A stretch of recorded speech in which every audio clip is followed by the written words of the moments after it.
అభ్యర్థులుగా అసెంబ్లీకి నేను పార్లమెంట్కి డాక్టర్ తలసాని చంద్రశేఖర్ గారు ఇద్దరం కూడా గ్రామాలు పర్యటించడం జరుగుతూ ఉంది.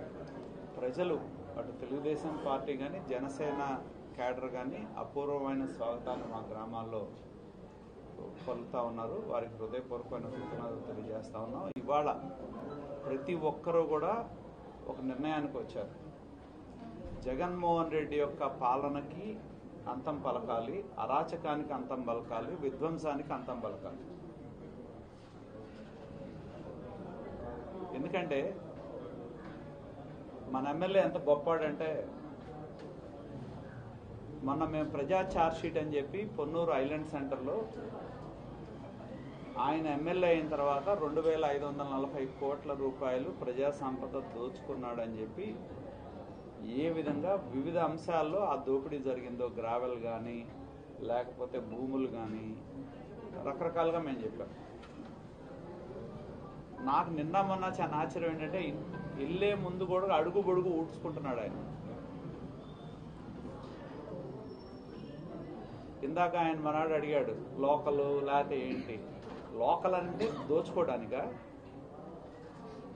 5 ఏళ్ళు దోచుకున్నాడు జగన్మోహన్ రెడ్డి. ఆయన దోపిడీ విధానాన్ని చూసి ఇద్దరం ఒకటే బడిలో ఉన్నాం, బ్రహ్మాండంగా దోపిడీ దొంగలం, మన ఇద్దరం సరిపోతామని చెప్పి అసెంబ్లీ నుంచి పార్లమెంట్కి ఇచ్చారు. పార్లమెంట్కి వెళ్ళిన తర్వాత కూడా ఈ నియోజకవర్గానికి ఎమ్మెల్యే కాబట్టి నేను ఆ రోజు ఐలాండ్ సెంటర్లో బార్ షాపుల నుంచి ఆయన 10 లక్షలు షాప్కి వసూలు చేస్తున్నాడని ఆరోపణ చేశారు.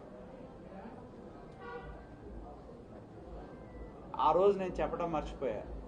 ప్రతిదానికి ఆయన ఏం చెప్తున్నాడు, సాక్ష్యం కావాలి. నేను చెప్తున్నా, రేపు తెలుగుదేశం ప్రభుత్వం వచ్చిన తర్వాత ఎవరైతే మూర్తి అనే ఎక్సైజ్ అధికారి మధ్యవర్తిగా ఉండి డబ్బులు వసూలు చేశాడో, అవసరమైతే ఆ అధికారి చేతే పొన్నూరు ఐలాండ్ సెంటర్లో చెప్పిస్తారు. రేపు అధికారం వచ్చిన తర్వాత బెదిరించి వాళ్ళ దగ్గర వసూలు చేశారు. అయిపోయింది, అదే నేను చెప్పాను.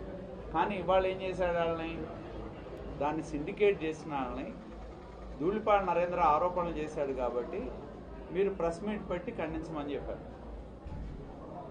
ఖండించమని చెప్తే సరే నేను కూడా వాళ్ళు వీళ్ళు అంటే మీ ప్రెస్ మీట్లు మీరు ఎవరు పెట్టుకున్నా నాకేం అభ్యంతరం, ఒకవేళ ఎదురు కూర్చొని నన్ను తిట్టినా నాకేం అభ్యంతరం లేదు. నేను ఎందుకంటే నేను ఏది చెప్పినా వాస్తవాలు ఆధారాలతోనే చెప్తాను. ఈవెన్ ఏదైతే బారు ట్రాన్స్ఫర్ చేయడం ఏదైతే ఉందో కనకదుర్గ బార్ అండ్ రెస్టారెంట్కి, విజయలక్ష్మి బార్ అండ్ రెస్టారెంట్ సంతకాలన్నీ ఫోర్జరీ సంతకాలు. అవి దానికి సంబంధించిన సాక్ష్యాధారాలన్నీ మా దగ్గర ఉన్నాయి. ఈయన ఎమ్మెల్యే ఏం చేశాడు ఈ మధ్య కాలంలో, దీన్ని బట్టి పొన్నూరు ప్రజలు ఆలోచన చేసుకోవాలి. వాళ్ళని ప్రెస్ మీట్ పెట్టమని చెప్తే ప్రెస్ మీట్ పెట్టడానికి జాప్యం చేశారు కాబట్టి మళ్ళీ డబుల్ ట్యాక్స్ వేసి వాళ్ళ దగ్గర 30 లక్షలు వసూలు చేశాడు.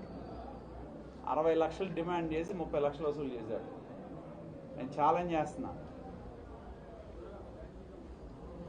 ఏది ప్రెస్ మీట్ పెడతామన్నా కూడా నేను పెడతానన్నప్పుడు మీరు పెట్టలేదు, మీరు ఆలస్యం చేశారని చెప్పి నిలబెట్టి 60 లక్షలు అడిగి 60 లక్షలు 30 లక్షలు నిన్నగాక మొన్న వసూలు చేశాడు.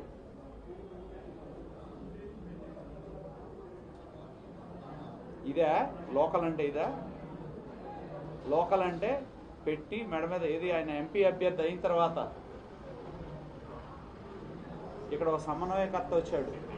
వచ్చిన తర్వాత ఈ మధ్య కాలంలో ఈ 3-4 రోజుల కాలంలో మీట్ పెట్టినప్పుడు పెట్టలేదు, తర్వాత పెడతానికి సిద్ధపడ్డారు కూడా.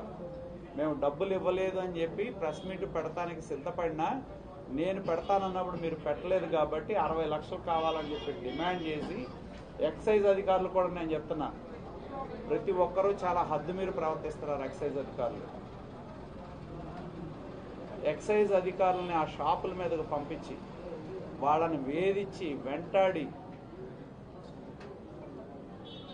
వాళ్ళ దగ్గర 30 లక్షలు వసూలు చేశాడు.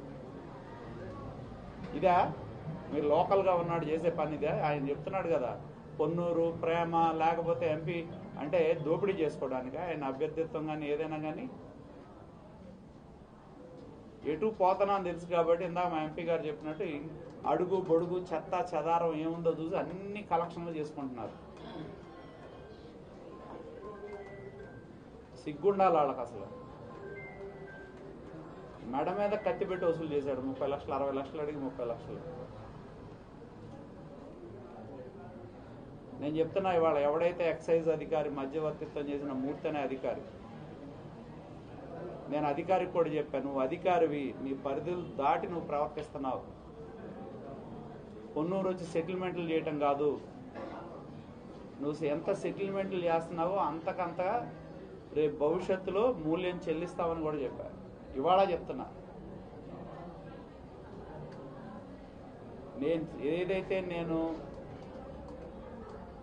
చార్జ్ షీట్లో చెప్పానో ప్రతి అంశానికి మా దగ్గర పూర్తి ఆధారాలు ఉన్నాయి, పూర్తి ఆధారాలు.